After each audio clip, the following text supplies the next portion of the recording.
કેમ છો બધા? ચલો આજે સન્ડે અને ડિનર શું બનાવવાનું છે? આજે પાસ્તા બનાવવાના છે. ઘણા બધાએ મને રિક્વેસ્ટ કરેલી કે તમે પાસ્તાની રેસીપી શેર કરજો. કદાચ મેં પહેલાં પણ શેર કરેલી જ છે, પણ આજે વધારે ડિટેલમાં બતાવીશ કે કયો પાસ્તા શું વાપરું છું ને શું એડ કરું છું બેઝિકલી. તો આજે વ્હાઈટ અને રેડ બે પાસ્તા બનાવવાના છે, કારણ કે એકને રેડ ભાવે એકને વ્હાઈટ ભાવે એવું છે. તો આજે બે પાસ્તા બનશે, તો બે હું કઈ રીતે બનાવું છું એ બતાવીશ, અને શું હું યુઝ કરું છું, કયા વેજીટેબલ્સ એડ કરું છું, કે તમારી ચોઈસ પ્રમાણે તમે એડ કરી શકો છો બીજા. તો એ બધી ટિપ્સ પણ હું શેર કરીશ તમારી સાથે. તો આ પાસ્તા બોઇલ થઈ ગયા છે. તો જે પાસ્તા તમારે જે પણ શેપના લેવા હોય એ તમે લઈને અને પાણીને સોલ્ટ એડ કરીને બોઇલ કરી દેવાના છે. તો આ એકદમ સરસ રીતે બોઇલ થઈ ગયા છે. તો આપણે પહેલાં વ્હાઈટ સોસ રેડી કરી દઈશું. તેના માટે મેં બટર અને કોર્નફ્લાવર લીધો છે. તો અહીંયા તમે કોર્નફ્લાવર ના હોય તો તમે મેંદાનો લોટ, જે પ્લેન ફ્લાવર કહેવાય, એ પણ તમે યુઝ કરી શકો છો. Main purpose is to thick બનાવવાનો છે. તો આપણે આ બેને એકદમ મિક્સ કરીશું અને થોડી વાર સાતળીશું, પછી એમાં દૂધ એડ કરવાનું છે.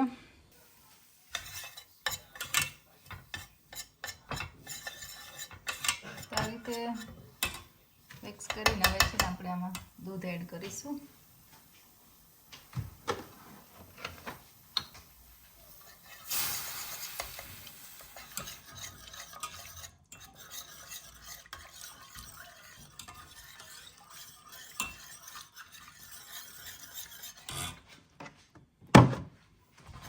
એકદમ સરસ રીતે પેલા મિક્સ કરવાનું, કે જેથી આને ગાંઠો ના પડે.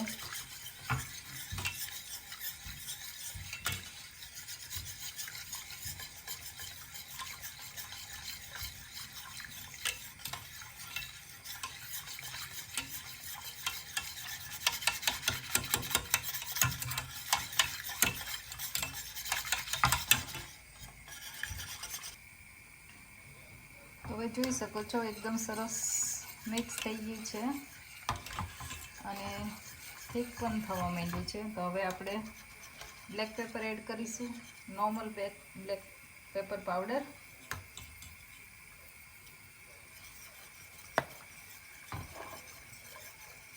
થોડી પાર્સલી આપણે એડ કરીશું.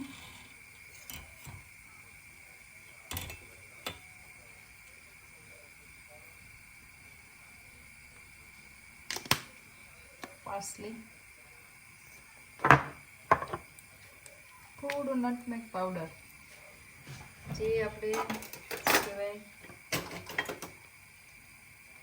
જાયફળ,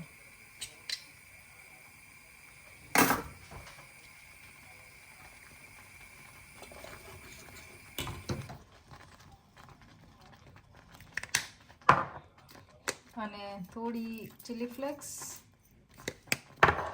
મિક્સ હર્બ્સ પણ તમે એડ કરી શકો, અથવા તો બેઝિલ એડ કરી શકો. તો તમારી પાસે જે અવેલેબલ હોય એ તમે એડ કરી શકો.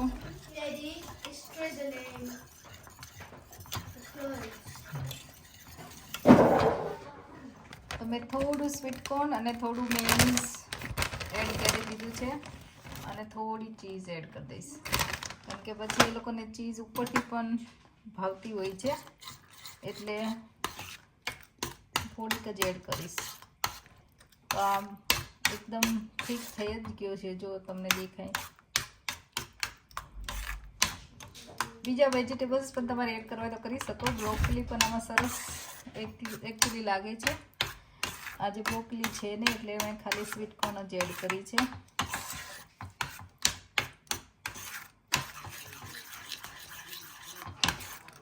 હવે આપણે આમાં પાસ્તા એડ કરી દઈશું.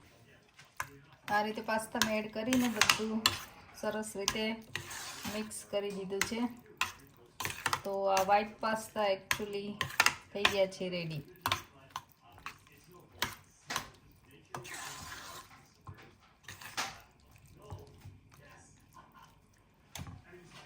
આને કાઢીને આપણે સેમ પેન હું યુઝ કરીશ રેડ પાસ્તા બનાવવા માટે, બીકોઝ રેડ અને વ્હાઈટ સોસ ભેગો કરીએ એટલે એ બેનું મિક્સર પણ સરસ બને છે, એટલા માટે. હવે સેમ પેનમાં હું બધા વેજીટેબલ્સ એડ કરી દઈશ.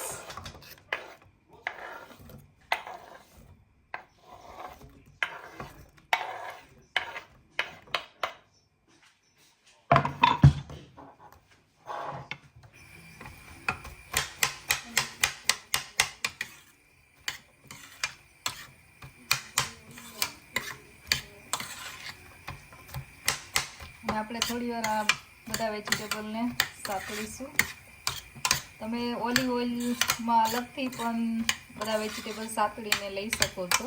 જો તમારે વ્હાઈટ સોસ એડ ન કરવો હોય થોડો ઘણો, તો તમે અલગ પેનમાં ઓલિવ ઓઇલ લેવાનું અને બધા વેજીટેબલ સાતળવાના. પણ અમને આ રીતે પણ ભાવે છે એટલે અમે આ રીતે કર્યા છે. તો નોર્મલી હું આ ટેસ્કો, આઝદા કે આલ્ડી, લીડલ ગમે તે સુપર મોલમાં તમે જાઓ, એ લોકોની પોતાની બ્રાન્ડના પણ પાસ્તા સોસ અવેલેબલ હોય છે. આ છે ચંકી વેજ પાસ્તા સોસ, ટેસ્કોમાંથી હું લાવું છું. એમાં થોડા વેજીટેબલના પીસ પણ આવે છે અને એનો ટેસ્ટ પણ સરસ આવે છે. તો હું ડિફરન્ટ ગમે તે સુપર મોલમાં જાઉં તો હું નોર્મલી ત્યાંથી પોતાની બ્રાન્ડનો, સુપર મોલની જે પોતાની બ્રાન્ડ હોય એ નોર્મલી પાસ્તા સોસ હું યુઝ કરતી હોઉં છું. અને તમારે ઘરે બનાવવો હોય તો પણ તમે બનાવી શકો છો. જો હું નેક્સ્ટ ટાઈમ બનાવીશ તો હું તમારી સાથે રેસીપી પણ શેર કરીશ. તો આ નોર્મલી હું ટેસ્કોની બ્રાન્ડનો પાસ્તા સોસ યુઝ કરું છું. આમાં ઘણા બધા અલગ અલગ ફ્લેવરના પણ આવતા હોય છે. આ છે ચંકી વેજ પાસ્તા, પછી એમાં ગાર્લિક ઓનિયન પાસ્તા સોસ આવે છે, નોર્મલ બોલોંગઝીસ કે એવું કંઈક આવે છે પાસ્તા સોસ, પછી normal tomato spicy pasta sauce, એવા ઘણા બધા અલગ અલગ આવતા હોય છે. તમે ગમે તે યુઝ કરી શકો છો. અને બધા હર્બ્સ પણ હું નોર્મલી ટેસ્કોની બ્રાન્ડના બધા યુઝ કરતી હોઉં છું. પણ તમે ઓફકોર્સ બીજી બ્રાન્ડના હોય ને અવેલેબલ હોય તો તમે યુઝ કરી શકો છો. પણ નોર્મલી હું બધા જ ચીલી ફ્લેક્સ આ છે બધું જ હું ટેસ્કોમાંથી લાવતી હોઉં છું. તો આ બધા હર્બ્સ મેઇનલી બેઝિલ છે, પાર્સલી છે, ક્રશ ચીલી છે, પછી બ્લેક પેપર છે, પછી ઓરેગાનો છે, મિક્સ હર્બ્સ છે. તો આ બધા નોર્મલી હું પાસ્તા બનાવું ત્યારે આ બધા હર્બ્સ પણ હું યુઝ કરતી હોઉં છું. તો તમારે જે સુપર મોલ નજીક હોય લગભગ બધી અવેલેબલ હોય જ છે. પોતાની બ્રાન્ડના અથવા તો બીજી પણ બ્રાન્ડના હોય જ છે. તમારે જે લેવા હોય તમે લઈ શકો. પણ હું નોર્મલી આ વાપરતી હોઉં છું. તો આ વેજીટેબલ્સ બધા સોટે થઈ ગયા છે. હવે આપણે પાસ્તા સોસ એડ કરીશું. તો અમે પાસ્તા સોસ એડ કરી દીધો છે બધા વેજીટેબલ સાથે. હવે મિક્સ હર્બ્સ એડ કરીશ. બેઝિલ, તમારી પાસે ફ્રેશ બેઝિલ હોય તો પણ તમે એડ કરી શકો છો એકચુઅલી. અને ક્રશ ચીલી થોડા,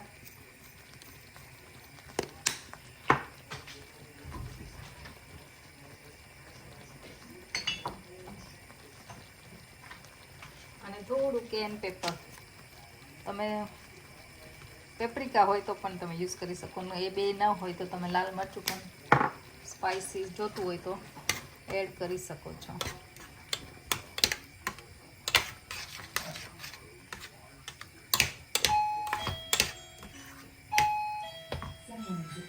અને આમાં હું થોડું મેયોનીઝ પણ નાખીશ. એનાથી આમ ક્રીમી સરસ બને છે.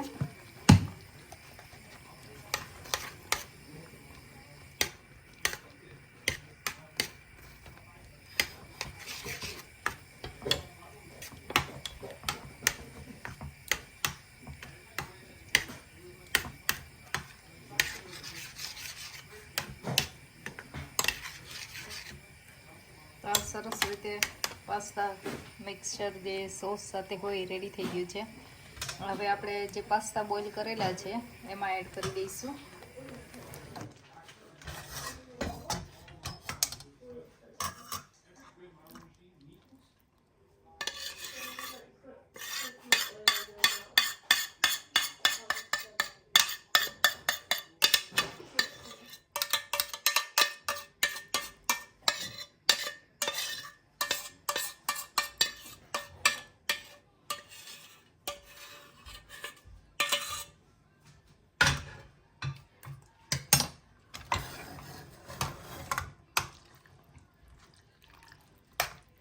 આપણે ફટાફટ મિક્સ કરી લઈએ.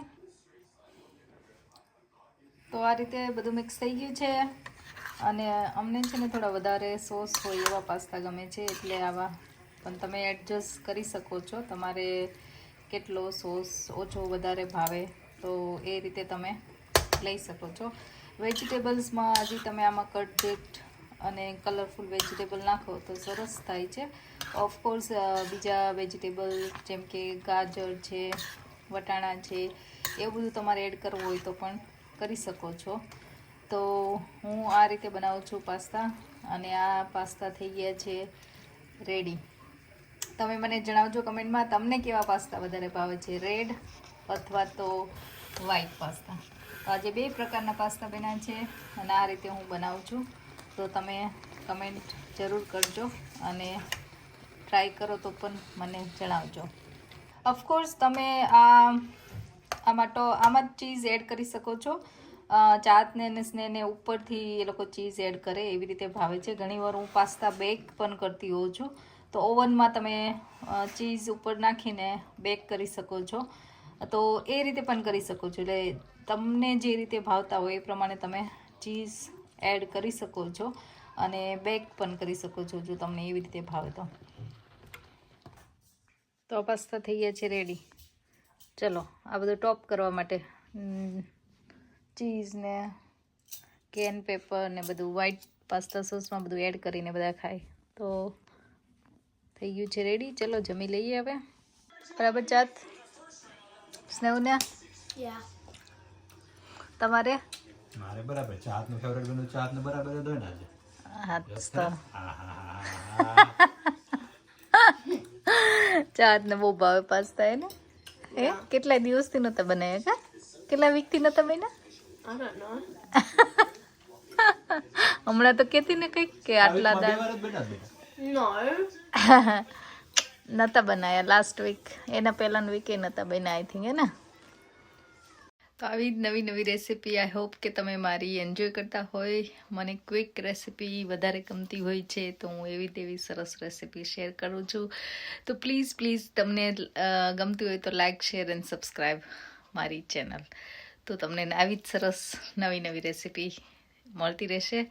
અને નેક્સ્ટ કઈ રેસીપી મળશે એના માટે ડોન્ટ ફર્ગેટ ટુ સબસ્ક્રાઈબ તો તમને નોટિફિકેશન પણ મળતા રહે. Thank you.